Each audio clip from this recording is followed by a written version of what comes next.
Welcome back to Marriage Minutes. We're on episode 38. Today we're talking about how to plan for retirement without division. And today's verse is out of Proverbs chapter 13, verse 22. And it says, "Good people leave an inheritance to their grandchildren, but the sinner's wealth passes to the godly."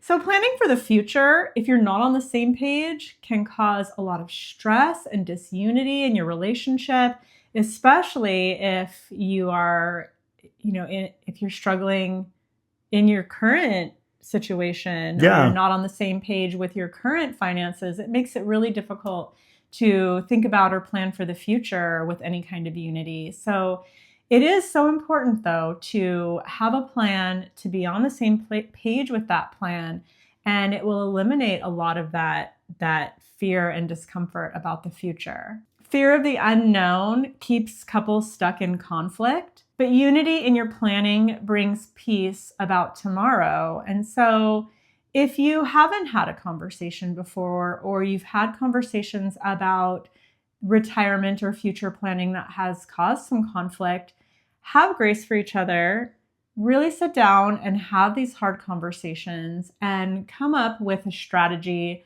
where you can get on the same page. And this type of conversation, it's not only what you're dealing with now, but it brings in a lot of stuff from your past. It brings in conversations about debt. It brings in conversations about your family origin and the financial views that come from that. And not everybody agrees on what the proper way to plan for retirement is, but you both in your marriage need to agree on what that is for you. Yeah.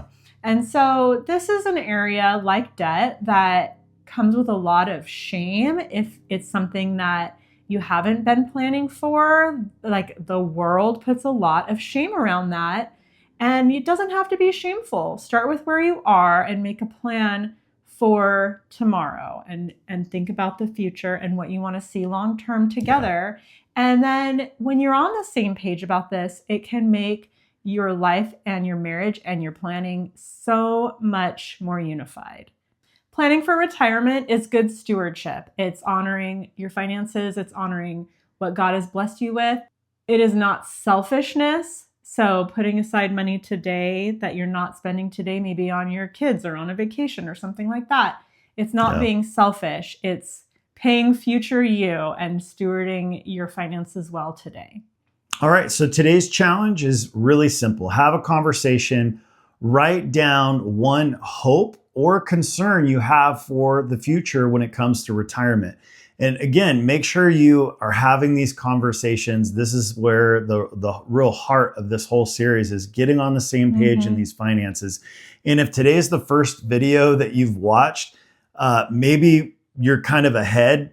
So you want to go back to the first video, and really it all just leads up to these last and final videos. So if you're not even on the same page on a budget or anything else, maybe you want to start from the beginning. So thanks for watching. Tune in tomorrow for our next episode, and we'll see you tomorrow. See you tomorrow.